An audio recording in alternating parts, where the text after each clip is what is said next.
Hi, I'm Bex Luther from the Comic Book Syndicate. And I am G.I. Jolie, also from the Comic Book Syndicate. And we're here to review Wonder Woman. We literally just saw it, and it's like my feminist wet dreams are real.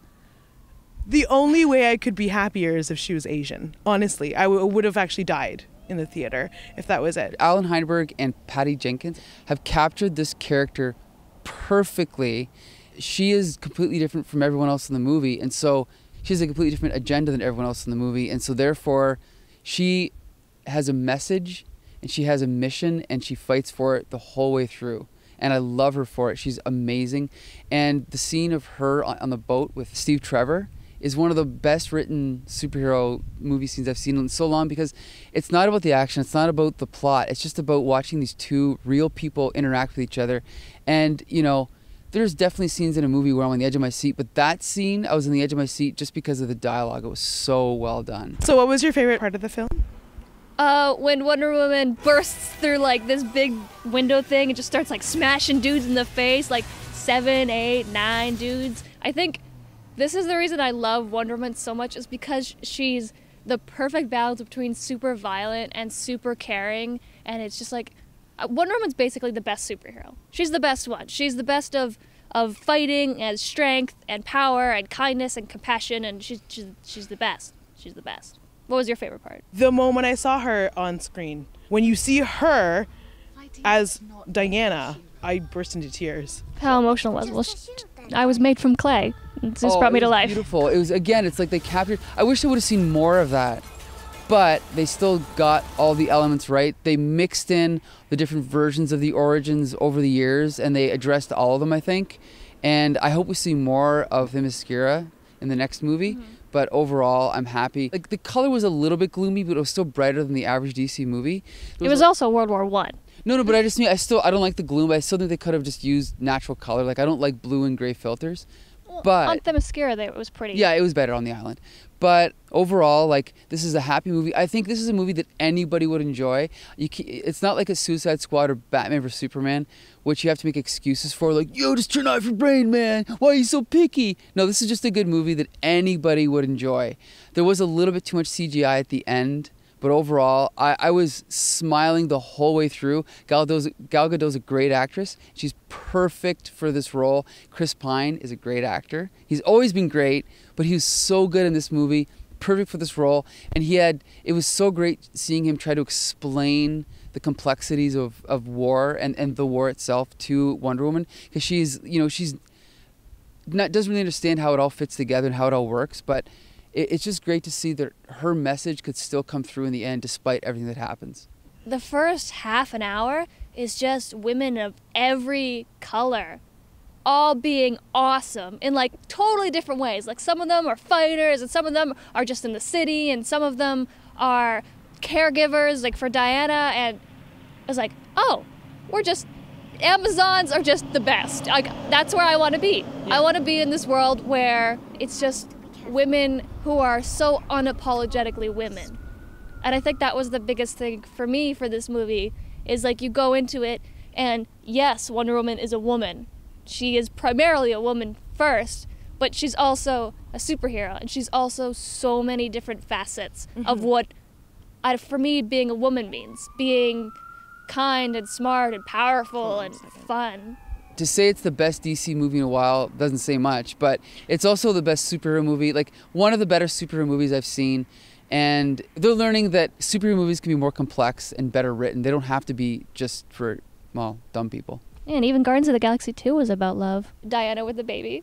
Oh, a baby! Oh. Again, so unapologetically what it means to, for me at least, to be feminine and to be a woman. And she was just excited to see the baby, but at the same time loves fighting and loves things that aren't traditionally feminine, and just so does not apologize for the things that she loves or her people love and what it means to her.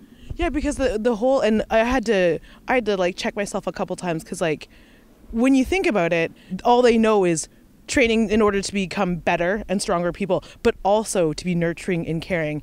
And then she meets somebody who teaches her who tries to teach her that no, men are men and women are women, but she still was having like none of that. I think that was my favorite part when she walked into that room, like that war room full of men, and they all stopped talking. People are trying to enforce that patriarchal, like, men and women roles on her, and she just says no. Just straight up no. Yeah.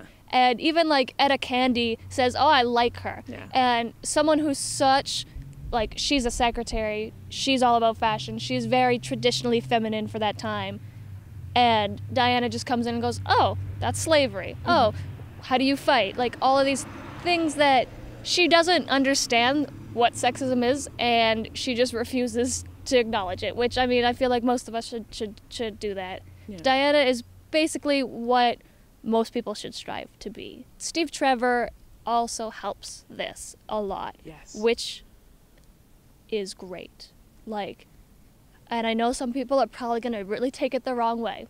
That's the first thing I thought when I left. I was like, people are going to be pissed that, well, of course Wonder Woman has to learn what love is in order to defeat the evil. But it's like, no. It's just to understand what it means to be human. And to be human is to love and to care about things and be compassionate. And Diana is all of these things. And then Steve Trevor just helps her figure out what that is, what that is and what that means. Like, yeah. You can't, when he says you can't save everyone and she says, why not? Like, it just, her growing throughout the whole movie, and Steve Trevor, who was great, by the way, also, like, helping her, and all of their, like, ragtag friends who were just like, oh, Diana's the best, just follow her, and, like, watching even their little character growth moments because of her. Yeah. Like, she just...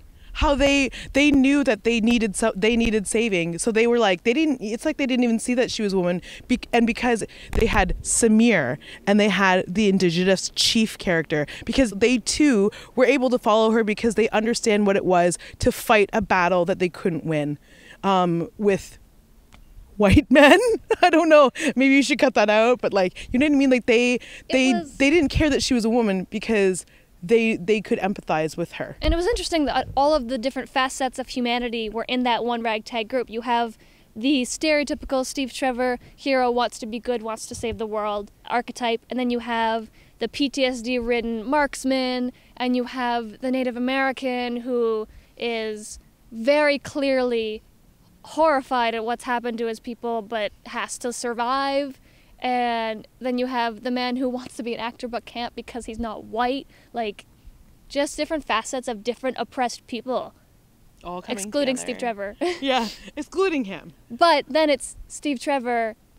He's the outsider. Yeah. He becomes minority in their little group. That's one of my favorite parts of the movie is you kind of, once Steve Trevor shows up, you start watching the movie as if you're watching it through Steve Trevor's eyes. Like, Diana is unfolding as this amazing being with compassion and kindness and strength, and just watching Steve fall in love with her, and then you fall in love with her. I thought that was really interesting that it's not like in a sexualized kind of way, it's just in a genuine caring love for somebody.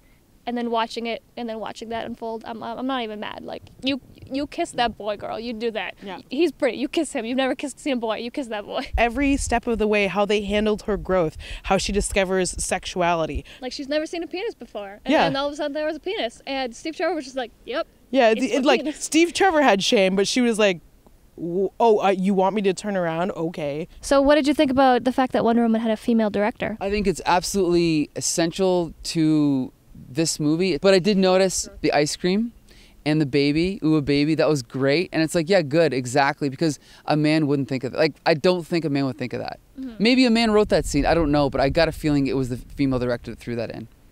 Yeah, and there's nothing wrong with embracing femininity. No. Especially when it wasn't like, oh, of course she likes babies because she's a woman. It's like, no, she just likes babies because babies are great. So how did you feel about the fact that this was a female director then?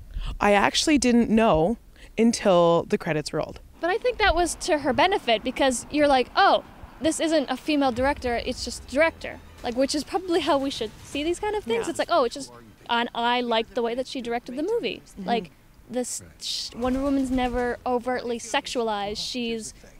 It's almost like a male power fantasy is what she is, which, I mean, is a female power fantasy too. She's treated like Superman, which she should be. She is she's better. Yeah. She's better. She's better. She's a god. She's better. Yeah, she's better. So I don't know. I felt like the fact that you didn't know going until the credits is to her benefit, because why should one person's directing style be inherently a gender, right? Even though Michael Bay's is inherently male.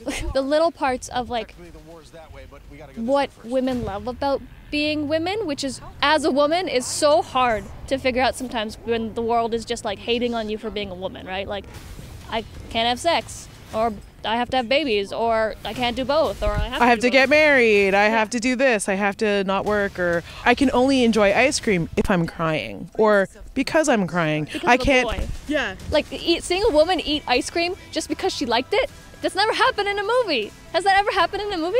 Who eats ice cream because they're happy? Most women cry, or are crying, or are sad. So it was really nice to see her. It was almost like through the eyes of a child discovering the world. Everybody needs to go see this, because I feel like we don't even know how important this movie is going to be yet. And we just saw it, and I already know it's going to be very, very important for female-led superhero movies, for female-led movies, for just dramatic movies where women aren't just the girlfriend, wife, the token female superhero. Like, hopefully Justice League incorporates more women, but I think this movie is just going to be really, really important. And I think everyone needs to go see it, and you have to go watch it with an open mind. If you hate women, you're probably going to hate this movie, but you should go see it anyway, because maybe